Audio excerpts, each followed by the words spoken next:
Broadcasting live from atop the Rocky Mountains, the crossroads of the West. You are listening to the Liberty RoundTable Radio Talk Show.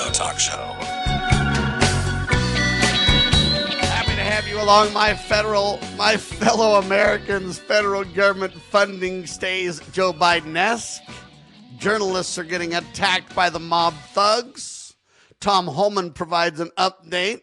We've got a guest from the Epoch Times coming up, and that's only in the first hour of the broadcast. Second hour, wow, we've got a couple of guests as well. We'll be talking about government records. How do you get them? How do you know what the inside's saying? There's ways the American people can do that. Casey Whalen, our guest, will be breaking that down in fine fashion coming up. We also have a Moms for Liberty guest coming up as well. So keep all that in mind. The show's going to be incredible. We're going to turn it into 3 different episodes because they're great interviews that we want to make standalone where you can share them with everyone you know. Happy to have you along, my fellow Americans. I'm Sam Bushman. This is the one and only hard-hitting Liberty Roundtable Live. And let's see. There's so much of the news. Let's just start out with this. The government stays open. Spending stays the same. Congress extends Biden-era budget. Yeah. So, they promised you big cuts in spending, laying off tons of government officials.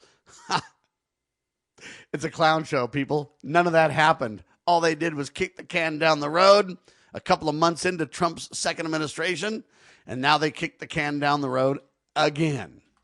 Yeah. In a couple of weeks, they're going to have to deal with the Obamacare fiasco stuff. But the rest of it, I guess they're just going to go ahead and, oh, no, the Obamacare stuff's fine. Sorry. What they're going to do is they're going to say, Tom Holman can't go crazy on illegal criminals.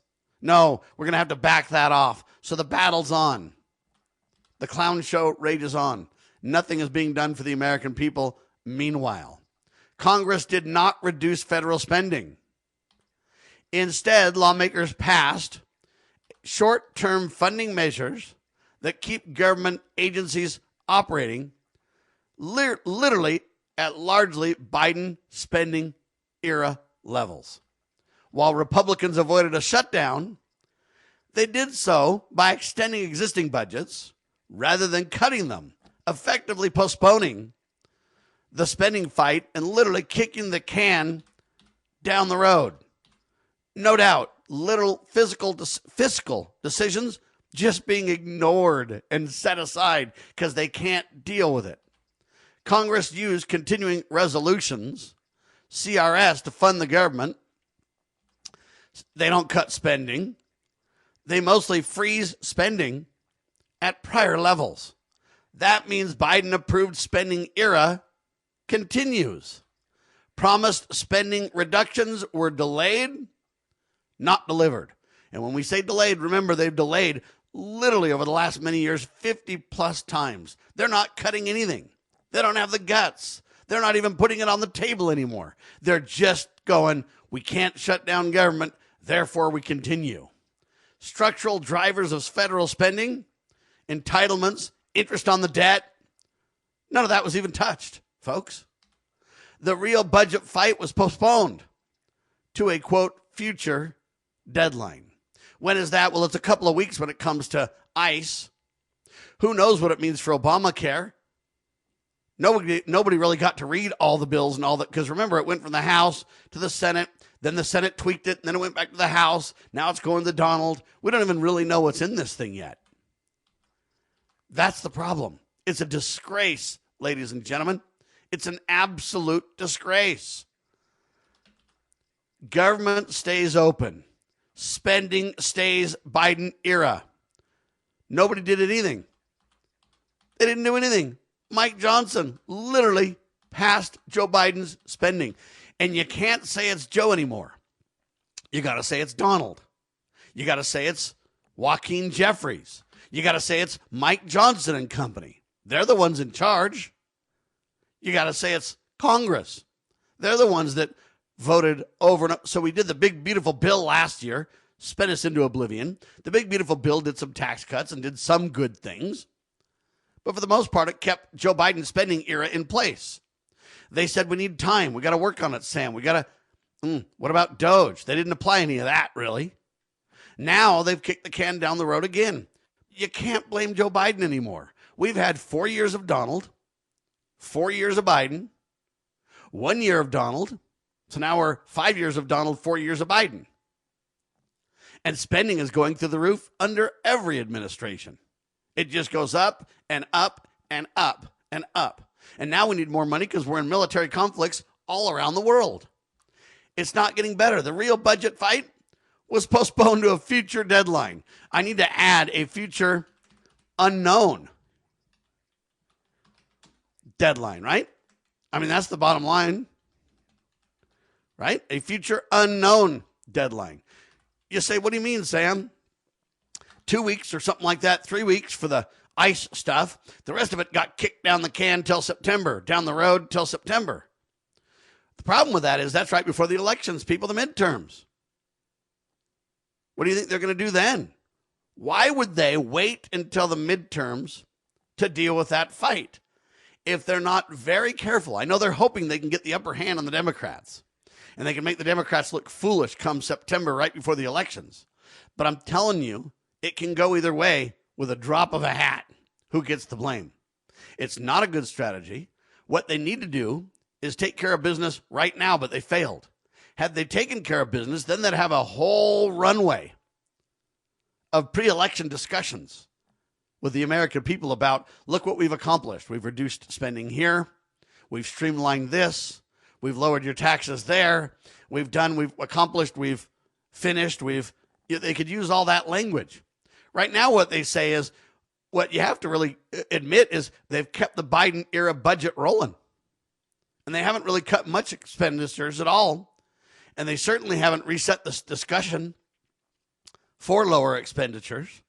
They haven't really worked on getting ready any government programs, not the education department, none of those programs. They ought to abolish the IRS, the education department, and the BATFE immediately. But see, they're not even touching any of those things. They're just like, wow, the government stays open. Spending stays the same. And Congress extends the Biden era budget. That's all that's happened. It's a disgrace. They use continuing resolutions, which means they don't have enough power. They don't have enough mojo because all they've been doing is losing Republicans.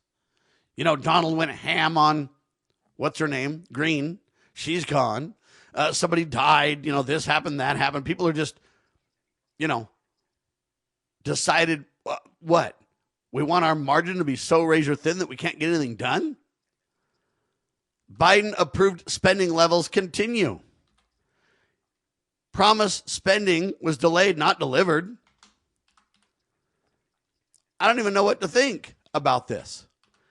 Now, Donald's saying, I want a different Federal Reserve chairman. That's not going to do us any good. You might get lower interest rates, but that doesn't really solve anything. It just slows the bleeding slightly. Well, if you bring in some tariffs, Sam, and you reduce spending, that ought to make a difference. Yeah, it should. But the American people are paying for most of the tariffs in a roundabout way. Businesses pay them to bring products in, and then businesses raise their prices, so we, the people, pay them. So I'm all for tariffs because it's a great way to generate revenue, which doesn't tie it to your personal life. You know what? Tariffs don't require you. Apportionment taxes don't require you to give all your personal information, your Social Security number, how much money you spend here, there, everywhere, all this stuff. It doesn't do that. That's why those taxes are indirect and a blessing to the people. We've gone away from those. Now we have all those taxes plus the IRS breathing down our neck, right?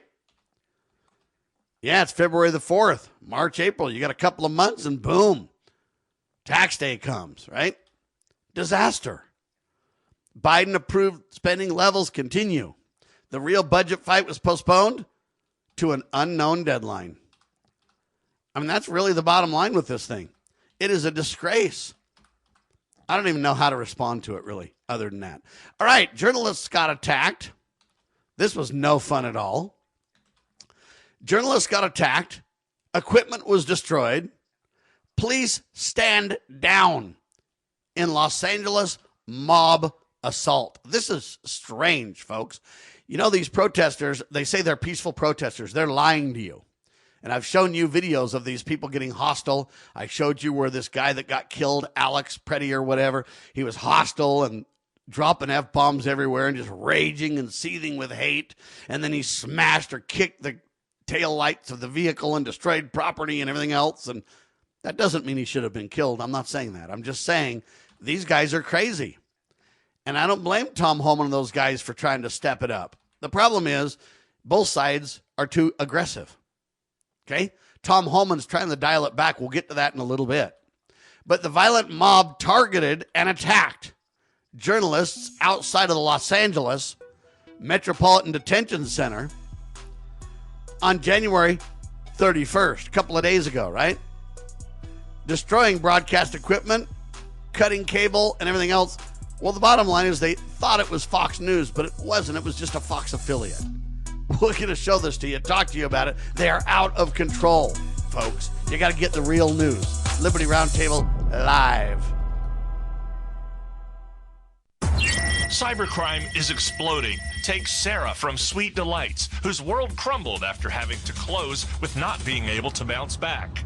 Small businesses are prime targets, but the right strategies can keep yours safe. Jay Hill, CEO of Network Providers, has co-authored The Cyber Playbook Simplifies Cybersecurity for Business Owners with Strategies to avoid costly breaches and fines, build a strong cyber attack response, secure your business with key protections. Cyber threats aren't slowing down, but you can stay ahead.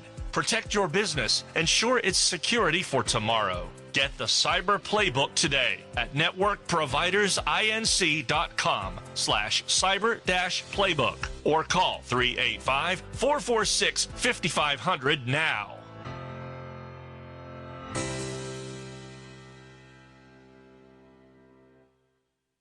Former Sheriff Richard Mack recounts in his book The Proper Role of Law Enforcement how he came to realize while working as a beat cop how wrong the all-too-common orientation of police officers is when they think of their job as being to write tickets and arrest people. Richard Mack tells of his personal transformation from by-the-number cop to Constitution-conscious defender of citizen safety and freedoms. Learn what it really means to serve and protect. Purchase your copy at cspoa.org. That's cspoa.org.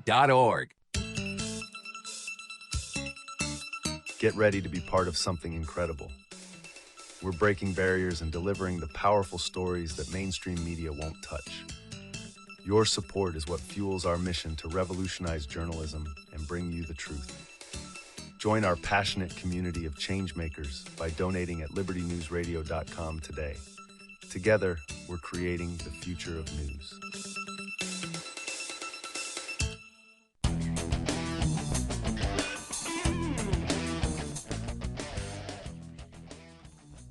All right, ladies and gentlemen, journalists attacked, equipment destroyed, police stand down and do nothing in Los Angeles assault.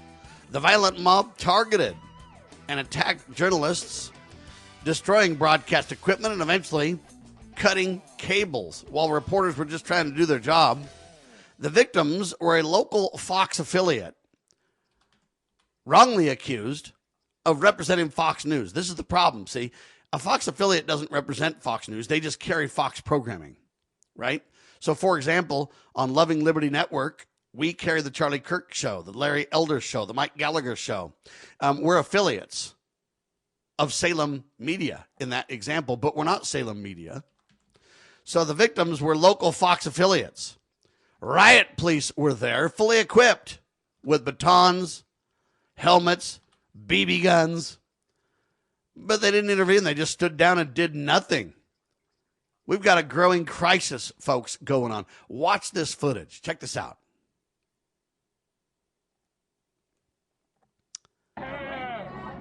You got a bunch of F-bombs going on. That's why it's all bleeping out.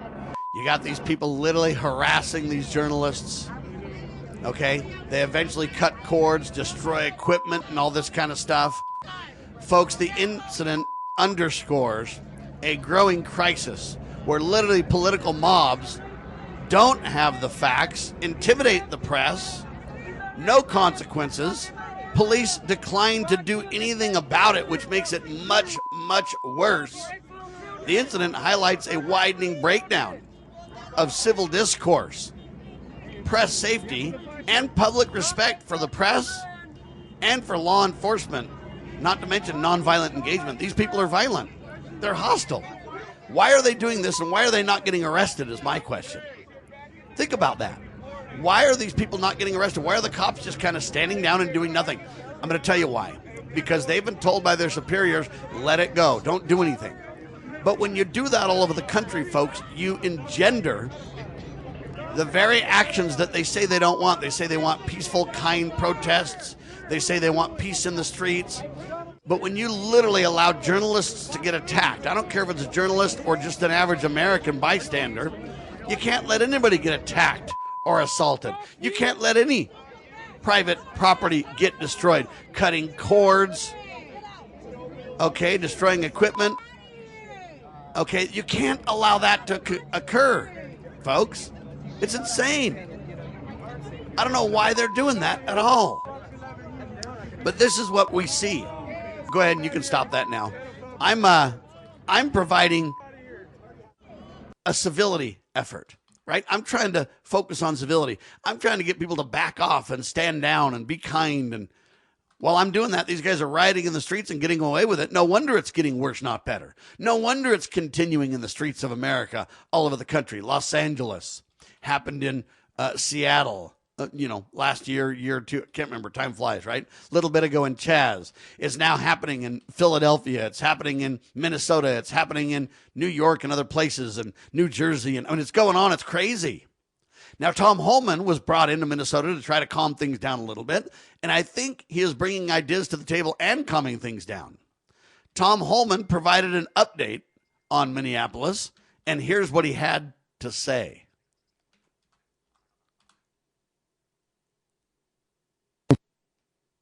President Tumper and I would like to thank the men and women of ICE, Border Patrol, and other federal agencies on the ground here for your dedication to the oath you swore to enforce the federal laws and promote public safety through the work you do. That hasn't been easy. I know the sacrifices you made. I know the sacrifices your families make. I know your families worry about you every day. I know you've been away from birthdays and anniversaries and holidays. I appreciate every one of you. I wore that green uniform. I love the United States Border Patrol. I was an ICE agent. I know the job you have. I know the tragedies you've seen. The President is with you. President Tumper and I will... All right, there you go. So Tom Holman literally saying, guys, we're slowing down. We're going to take, and reduce the amount of people we have in Minnesota. But we need cooperation on a variety of fronts. We need cooperation with local officials. We need you guys to be the police presence there. We'll support you. But what we really need you to do is when these people are in jail, these criminals, because many of these criminals, they got released from the jails of their own countries, got sent here or pushed here or allowed to come here, whatever words you want to use. And then they, it doesn't take long for these criminals to commit acts of violence and crime and criminal activity in America. Then they get thrown in our jails. Well, what's happened is these local sanctuary governments literally release these people from jail and don't even tell ICE about it. Well, now they're telling ICE, but they're releasing them so quickly that ICE can't get a hold of them.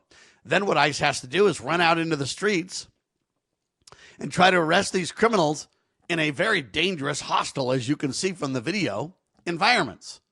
Okay, you got these guys, Alex Preddy and others, kicking the lights out of the cop car and destroying property. You've got destroying journalists' equipment. You've got violence, and okay, this has got to stop. So what Tom Holman's saying is, hey, if you let us arrest these people in jail when they're already stripped of anything that could be violent, when they're not in the streets with people around them, we could make this really peaceful, and we don't need to be in the streets. The reason we have to be in the streets is because you sanctuary cities are not cooperating with federal law. And the reason that we have to be out into the streets to arrest these people is because they're hardened criminals and need to be arrested. And sadly, we're required to go into the streets because you're not cooperating. And so what we need is coordination between the local governments and the general government. And even if you don't like the law, local governments, the fact is these illegals need to be stopped, especially the criminal illegals. Now, we should all be able to talk through this and say, maybe there's mercy for those who aren't criminals, even if they're illegally here. Yeah, it's wrong to be here, and you're a criminal if you're here in a sense because you've broken the law. That makes you a criminal. But there's a big difference between somebody peacefully here who ought not be, that maybe overstayed their visa because they, want to stay here, or maybe they have family ties and they felt obligated to stay here to take care of their family. Or, the problem is the previous administration invited all these people in. So did Ronald Reagan when he granted amnesty.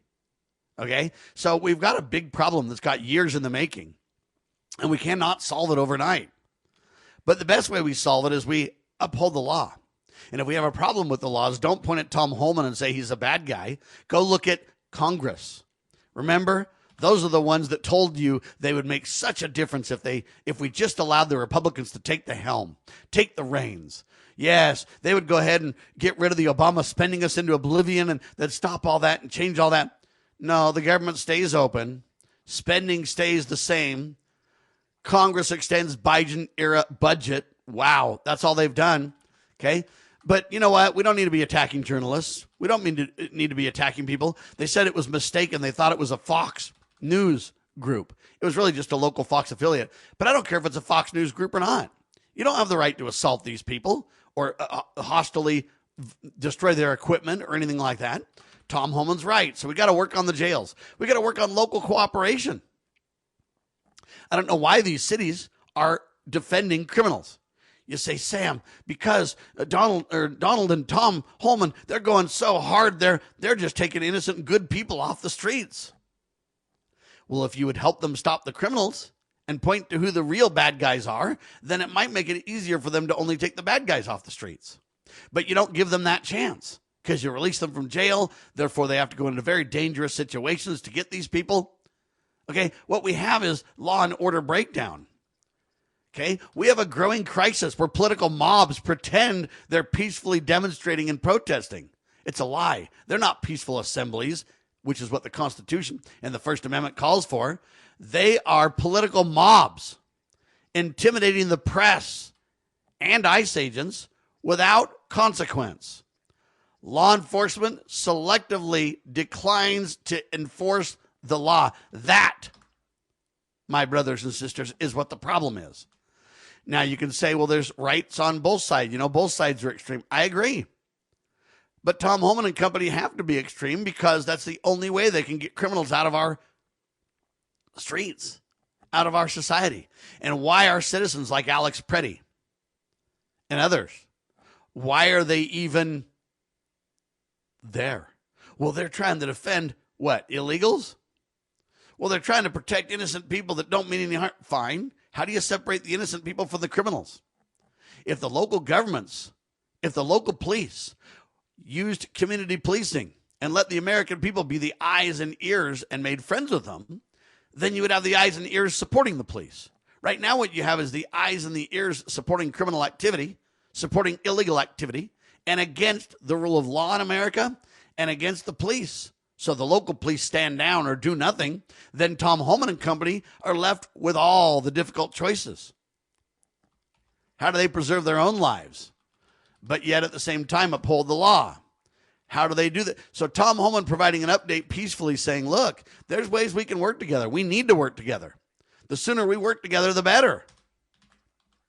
I couldn't agree with him more. But I will say this, when you see that stuff in the streets, you need to understand, hey, that's wrong. Assaulting a news team, destroying their property, cutting their cord, and cops just standing by allowing that illegal criminal activity to continue just proves how violent and how hostile and how hate-filled and how disregarding of the law these people really are. Some of them might be illegals. Many of them might be American citizens who are either getting paid, but no matter what, they're promoting the communist, promoting the socialist, promoting the extreme fascist, naked communist kind of agenda and naked capitalist kind of agenda. They're out of control, folks. Tom Holman pleading for people to work together, and I concur. We need to uphold the law. You don't like the laws? Look at Congress. They're the ones that aren't reducing the budgets. They're the ones that aren't really laying it out the way they need to. They're the ones that made the laws. Talk to them. All right, I'm Sam Bushman. Nathan Worcester going to be with us for the Epoch Times. We're going to break a lot of cool things down in seconds. I'm Sam Bushman. Thanks for being alongside for the ride. We keep an eye on the news. This is Liberty Roundtable Live.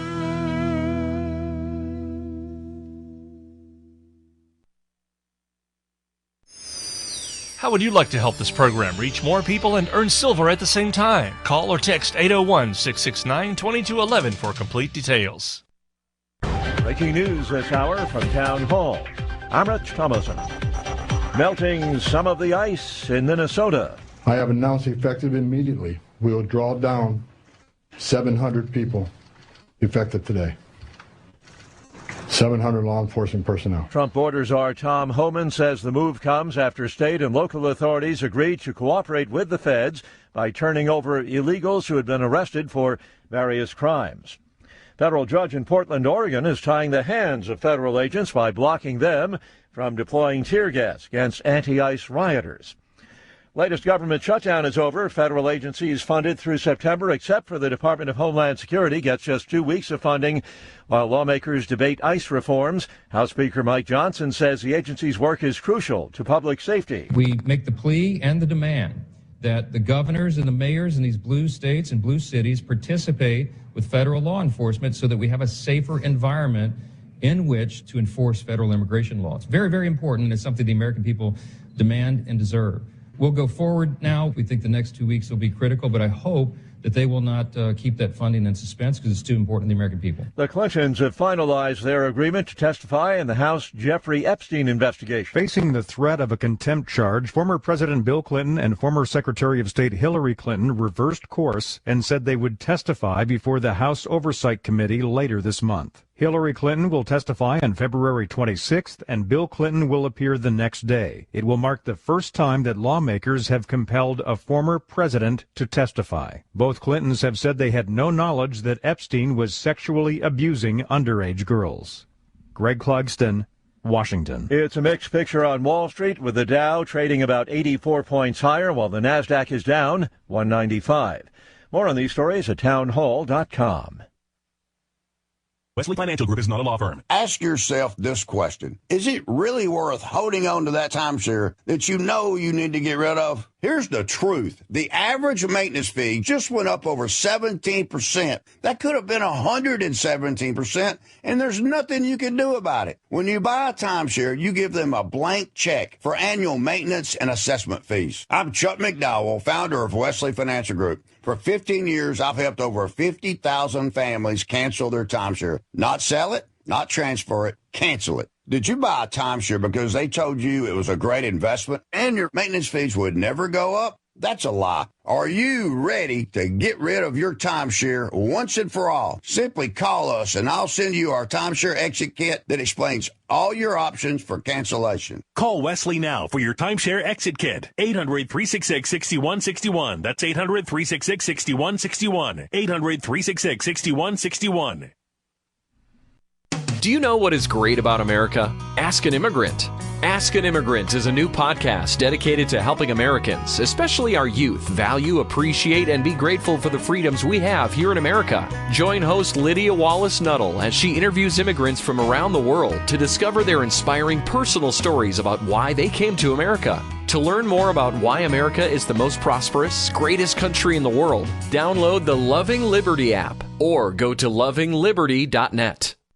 In the medical field, IT security is crucial. Our highly skilled consultants are HIPAA certified and have 20-plus years of experience servicing medical clinics, billing, and supply companies. We offer comprehensive endpoint protection, guarding your computers and servers against all stages of threats. And with our 24/7 monitoring services, you'll never worry about extensive downtime again. Ready to level up your IT support? Call 801-706-6980 today and discover how great IT services can be with managed IT services. If Planned Parenthood were what they publicly declare themselves to be, they would welcome transparency. We all know why they hide, because we know what they hide. We can confirm federal judges who follow the Constitution rather than reverse engineer their preferred policy outcomes. The truth about abortion is spreading because of advances in medical imaging, because of brave journalists, tireless activists, compassionate doctors, nurses, and other healthcare professionals. The rising generation of young Americans is the most pro-life in decades because they know too. And one day soon, we will reaffirm our nation's principles in their dignified fullness and avow once again that all men are created equal. All are entitled to life.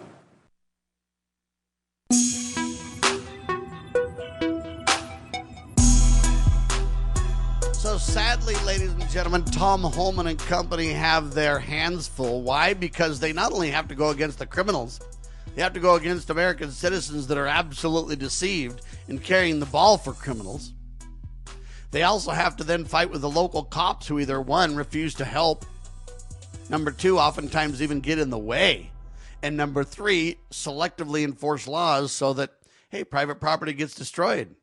This news organization, this local affiliate of Fox in L.A., these guys didn't do anything. They're just trying to cover what's happening in their community, and they got their cord cut, their equipment destroyed, and the cops did nothing. And so I'm blaming a lot of these local municipalities, these sanctuary cities and sanctuary states on the problems. You don't like the laws, go to Congress. Don't blame Tom. Now, Tom is trying to de-escalate. He said, I'm going to remove 700, ICE agents from the communities in Minnesota, and we're going to draw that down, but we need help from the local police. We need coordination. We need to work together. We need to uphold the law. You don't like the law, go talk to Congress. They made the law. Talk to Biden or whoever passed these laws, right? Whichever president is probably years and years and years ago. So, you can't blame Tom, though. And if you don't like it, let's work together. Let's find out who the really bad criminals are, and let's let the community and let local law enforcement who are involved in community policing be the eyes and ears to create accountability. We don't have to go in and do these massive, crazy raids, right? There's simple ways to talk to employers and have the local police say, employer A, you need to cooperate. We need to talk to these people in your organization. And if you don't cooperate, you know what? You're going to be an accessory to a crime. There's a lot of ways to go about this and to de-escalate and to work together. But they're not doing it. Well, while they're working on this violence plan, while these governments are fighting with one another and making things very dangerous for ICE agents, while they think that the law doesn't apply, I've been writing a book, folks. It's called A Call for Civility, a clarion call for civility. We're turning it into a campaign for civility. I just want to give you some highlights of what my chapters are. Introduction, why civility matters now. Really, the premise is civility has always mattered. Chapter 1, what civility is and what it is not. Chapter 2, civility is strength, not weakness. Chapter 3, self-government begins with the individual. Chapter 4, faith, grace, and moral courage. Chapter 5, choosing responsibility over blame. Chapter 6, family is the foundation of a civil society. Family is the fundamental unit of society.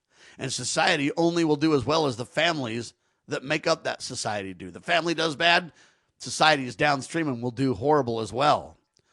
Chapter 7, disagreement without dehumanization. Chapter 8, media, power, and the loss of moral restraint. Chapter 9, culture, entertainment, and what we imitate.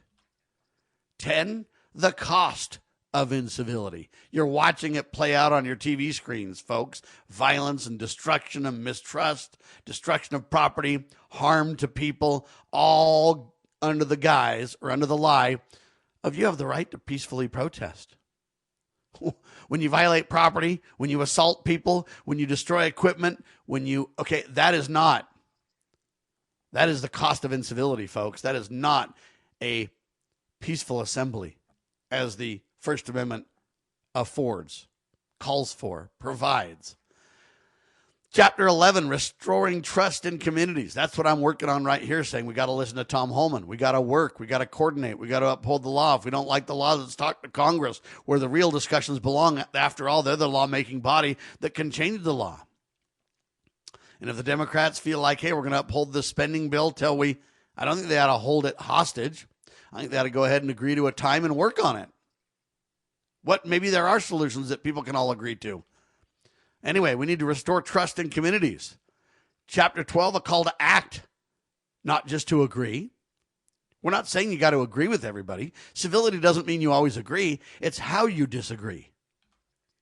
Anyway, there's a conclusion when civility shows up. Okay? These are things that I'm working on. I've been spending months, years working on this agenda because I really want a clarion call for civility. I want a campaign for civility to be the future. We're celebrating America's 250, baby. America's 250. That's a tremendous celebration. 250 years since the Declaration of Independence was signed. It's tremendous. I love it. I think it's great news. But we need to be civil. We need to be kind. We need to work together. We need to handle disagreements with grace. We need to learn to agree to disagree agreeably. We need to learn to say it's okay if you don't think the way I do. But let's not take it to the streets. Let's not turn it into a bar fight. We don't need to do those things. We can be kind and respectful. And we can disagree, but we can also be calm and advocate for our positions. So my position is that Tom Holman is just carrying out the laws that Congress passed. If we don't like the laws, let's have a big talk with our members of Congress. But Tom Holman, let's not treat him like the enemy. He's just doing his job. You say, well, Sam, he's doing it without due process. Okay, let's prove that, number one. Number two, let's talk about what might be a better plan. What about letting Tom Holman arrest these people in jail so we don't need to go to the streets at all? What about coordination where the public and local law enforcement become the eyes and ears to help us get rid of criminals, but maybe create a plan of mercy for those people who aren't criminals? Talk to employers and say, listen, these people aren't criminals and you're in your organization. There's ways to help them keep their green card, stay in the United States, stay employed. Maybe businesses can sponsor them. Maybe we can work on laws to do that. See, there's a lot of peaceful ways forward. But mixing up a Fox affiliate for Fox News and destroying their equipment's not the answer. Kicking out the taillights of a cop car or an ICE agent car is not the answer. Taking over cities like they did in Chaz and Seattle, running the police department flat out of their headquarters. Similar things now going on because you've got the criminals running the streets and the cops standing by watching it go down. That's not community policing. That's not helping Tom Holman. Those people that destroyed that should have been stopped and arrested on the spot. You don't have the right to harass this person. You're causing a public nuisance. You're disturbing the peace, you're trespassing, whatever term they need to use. I'm not a legal expert, but I'm telling you, you're not going to harass these people and you're not going to destroy private property. The second private property was destroyed, those people should be thrown to the ground, handcuffed, and arrested.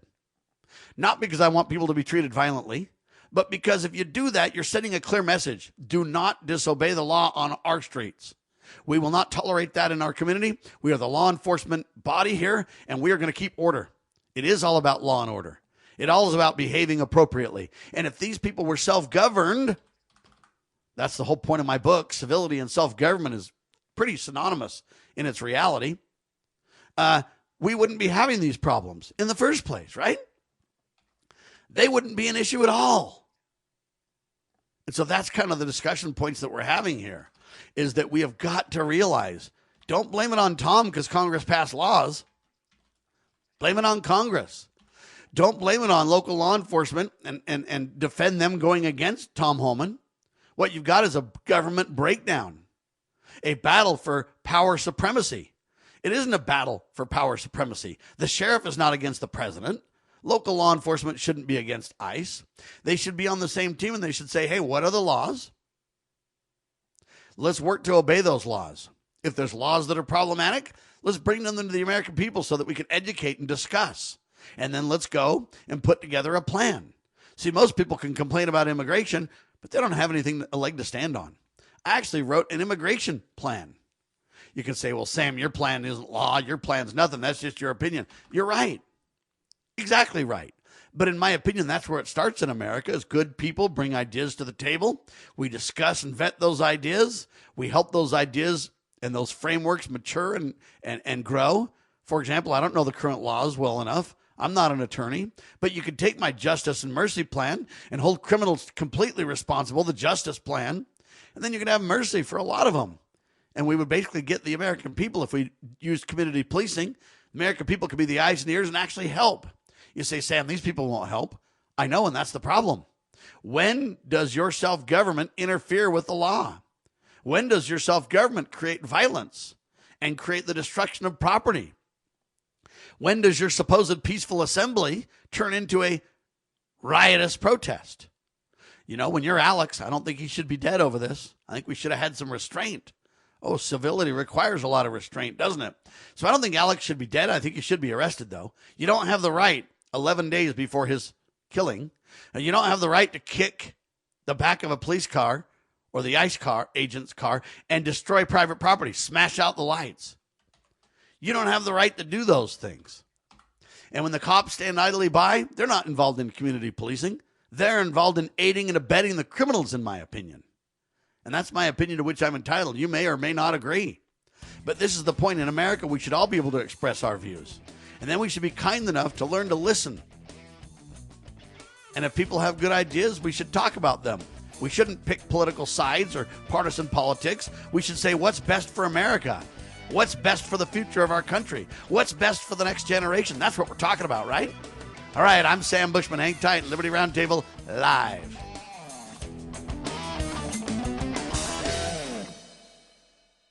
Experience the untamed spirit of the American West with Range Magazine. Each issue is a visual journey featuring award-winning photography and compelling stories that capture the heart of ranching and rural life. Stay informed on the challenges and triumphs of those who live and work on the land. Subscribe today and receive quarterly editions delivered to your doorstep, and join a community that cherishes the enduring legacy of the Western frontier. Visit rangemagazine.com to subscribe.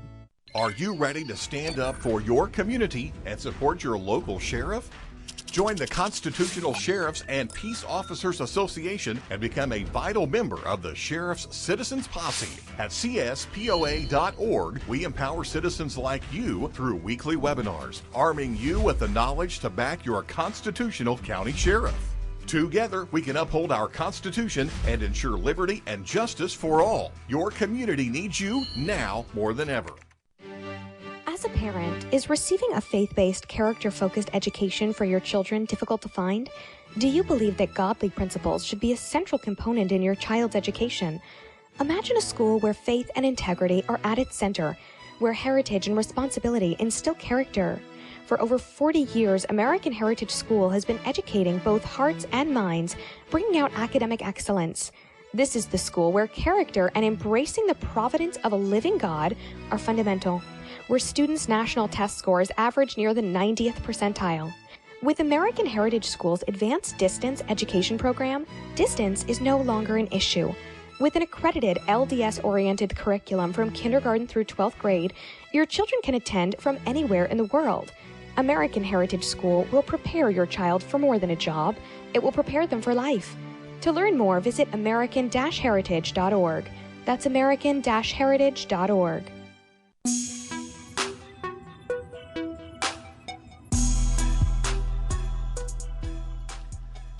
All right, back with you live, ladies and gentlemen. Nathan Worster with us. He's an Epoch Times senior reporter from Washington, D.C., breaks down elections, Capitol Hill, and a whole lot more, writes about the environment and power and all kinds of stuff. Welcome back, Nathan. How are you, sir?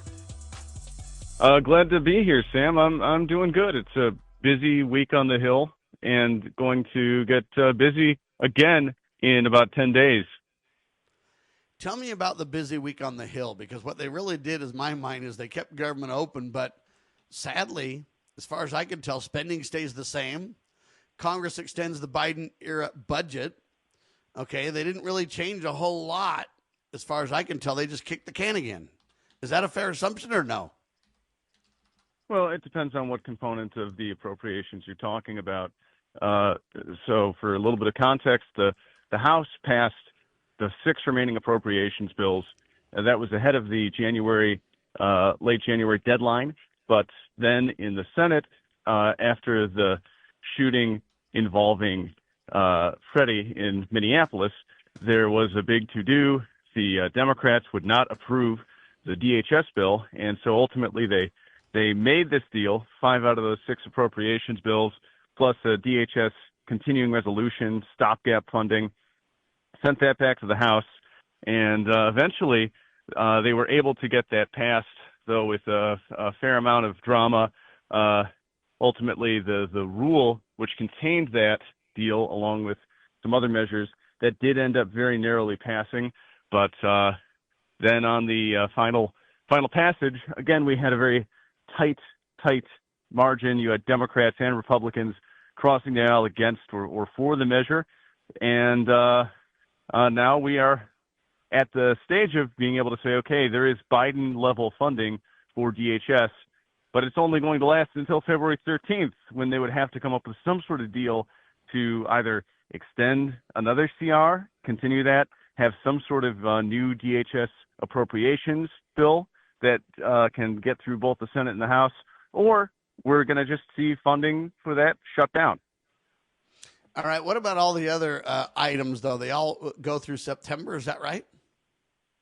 Yes, all of them are regular appropriations. So they were able to get 11 out of the 12 all the way to the end of September. But and hold on, did they reduce a lot of spending, or is it same spending, kind of same? I think it depends upon what item you're looking at, but I don't think it's a radical decrease in spending. This is something that I think it's notable that you look at what the House was requesting. A lot of their spending was more in line with the White House's request initially, which cut a lot. But for the most part, you saw the renegotiated deal a lot closer to what the Senate was looking for, which again was closer to what the Biden era norm had been for spending. So the headline, government stays open, spending stays the same, and Congress extends Biden-era budget, is pretty much a true headline. It might not be exact if you take the nuances into, but on the whole, that's really about what happened, right? You know, it's interesting. The Republicans that control the Senate and the House, and for years and years, they've run on fiscal responsibility. They've run on the notion of, in general, trying to cut spending. And yes, you can point out particular nuances. You can, point out areas where there were cuts made. Even the reconciliation bill, people will point out, and this is not wholly inaccurate, that a lot of the savings tend to, in theory, come later on. It came with a very big price tag. A lot of people look at that and say, well, this is good spending, or spending that they might support if they're conservative, things like ICE funding and the Border Patrol and all that. But yes, no, we're not seeing a trend of significant cuts to spending. And that's what they promised, and that's why I'm bringing this up, because it means Biden-approved spending levels continue. The real fight is just postponed to an unknown date. Now, the reason I say unknown is because you can say, well, it's 2 weeks for this item and it's September for these items, but really, if that's right before the elections, they're playing a very dangerous game, Nathan. Absolutely. No, I've thought about the possibility of another possible shutdown just before the midterms. And Republicans, if they're looking to get reelected, they're going to see that, and they're going to say, well, if the government shuts down right now, if that happens, that's going to be blamed on them, and they're going to want to win reelection. They have that incentive, and so they will, I would imagine, be much more likely to make additional concessions at that time if there is a standoff. And I'm pretty sure if the last few months, if the last year, first year of the second Trump administration is any guide, we're going to see standoff after standoff where I think if you look at the White House's priorities, their budget request, you could point out that aspects of it are just politically difficult with the Senate the way that it is, even with many Republicans. Appropriations Chair Susan Collins, for example, not exactly gearing up or gunning to make massive cuts. But yes, no, it seems like the can. The line that I've used is, in the case of this CR, this stopgap funding for DHS, it's not even like they kicked the can down the road. They kicked it like a house or two down the block. And then the rest of it is, ultimately just setting us up for another conflict, probably a similar result, if I had to guess. I pray that we'll have different results, but I'm sad to say we can't blame it on Biden anymore, though. We've got a whole year, the first year of Congress. They're in their second, I don't know if you call it second session, but it's the second year of their term. Doge did its work, provided a bunch of stuff, but we really haven't seen a whole lot of changes. Now, I'm not blaming Trump. Trump's tried to do a lot of good, but Congress really hasn't backed him, and much of it is really a lot of the problem that we face. At the end of the day, what are Republicans going to run on for the midterms, though? I don't think they have a lot to say for themselves, really, except, we're better than the other guys. But what do they really have to point to? Anything, Mr. Worcester? It'll depend upon the issue. I suppose in the case of just Washington, D.C., the impact that we've seen from the National Guard is true that homicides are way down. You can look at some economic indicators, and some of it some of it is looking good. Other things are more mixed. And then on the immigration front, it's true that we've seen a significant slowdown at the border, and we are, at least according to some figures, recent census data, seeing an effect from the push under President Trump. But again, a lot of what I'm pointing to, a lot of that does seem to not necessarily come down, for the most part, to things that Congress has done. And it's the first year of the Trump administration has gone by, and they have had a majority in the House. Granted, it's a narrow one, and a larger majority in the Senate. A lot of time to be able to make things happen. We're setting up another fight, I should say, between the base, you might say, and leadership on the SAVE Act. This is something that actually got some of those House Republicans, some of the holdouts who were wavering, the notion that apparently there were commitments made. You talk to different people, they'll tell you different things, but commitments made to using something called the standing filibuster, actually try to force an up and down vote on that. And now Leader Thune on the Senate side, he's walking that back, saying he only committed to talk about it with his conference. I've spoken to some senators, and I'm not hearing a lot of enthusiasm for the idea of doing that. So it seems like in this particular case, on an issue that matters a lot, I think, to the base, the notion of only citizens being able to vote, and also relatedly voter ID in elections, something that's popular not just with Republicans, but across the board, across the aisle ideologically, and among many Americans. It does not seem as though Republicans are gearing up to fight, at least in the Senate. They might just continue the status quo. Bottom line, folks, you're getting the same as usual, even under the Trump administration. Donald's tried to do a lot of good. And I personally think we need to take elections not to the federal level and work on it. I think we need to go to the precinct level and work on it. Precincts could vet their voting rolls. Precincts could demand local and paper ballot elections, same-day elections. I mean, there's a lot of things that could be done, but I think it needs to be done at the precinct level personally. What else ought we should know? In other words, there's so much going on. You only see what the mainstream press tells you, which is riots in Minnesota and the world's crazy and Donald and Tom are evil and all that kind of stuff. But behind the scenes, what's happening good, Nathan? That's a good question. I mean, I think there's a certain amount of bipartisan interest in Section 230. Reforms essentially geared towards big tech having more accountability when it comes to censorship, when it comes to also the sort of content that they host, sexually exploitative content or content that violates the privacy rights, or just kind of demonstrates the ways in which big tech has been able to make a profit or been able to exercise its influence without being checked in the way that you would expect, a publisher to be facing that same sort of scrutiny. There might be some things to look at there. There's legislation coming out from, I think, Chuck Grassley, as well as Dick Durbin, and various events focused on this issue. That's an area where I don't know what the ultimate compromise is going to be, but it seems like in general there's a lot more scrutiny of big tech than there was just a few years ago. Republicans and Democrats for different reasons. I think the experience that many conservatives and libertarians had of censorship over the past few years from big tech, that informs them. On the Democratic side, you have more people talking about monopolies and those sort of antitrust issues. But at the end of the day, that's an area where I don't know if I'm fully optimistic, but it seems like people have generally had enough of a lot of the excesses from your Googles and your Facebooks and other companies of that sort. What's your prediction for the midterms then? Some are saying the Republicans are going to get their heads handed to them this time. The writing's on the wall with some of the Democrat wins, et cetera. The Republicans are kind of burying their head in the sand and going, no, we're okay. Well, what do you think is going to happen? Any quick idea? Well, this is sort of a boring prediction, but I would bet the Republicans keep the Senate. I think that the House is probably going to go to the Democrats, but, we've got months ahead of us and some important court decisions and other matters involving this redistricting fight that could change things both for good and for bad for either side. Thanks, Nathan Worcester. Ladies and gentlemen, Epoch Times reporter. Check out his award-winning columns at theepochtimes.com. I'm Sam Bushman. All I can tell you, folks, is we pray that we can have improvement in America on every front. That's what we're working for as we promote God, family, and country on your TV and radio. Thanks for being alongside for the ride. I'm Sam Bushman. We are syndicated by lovingliberty.net. Spread the word, share the love, and God save the Republic of the United States of America.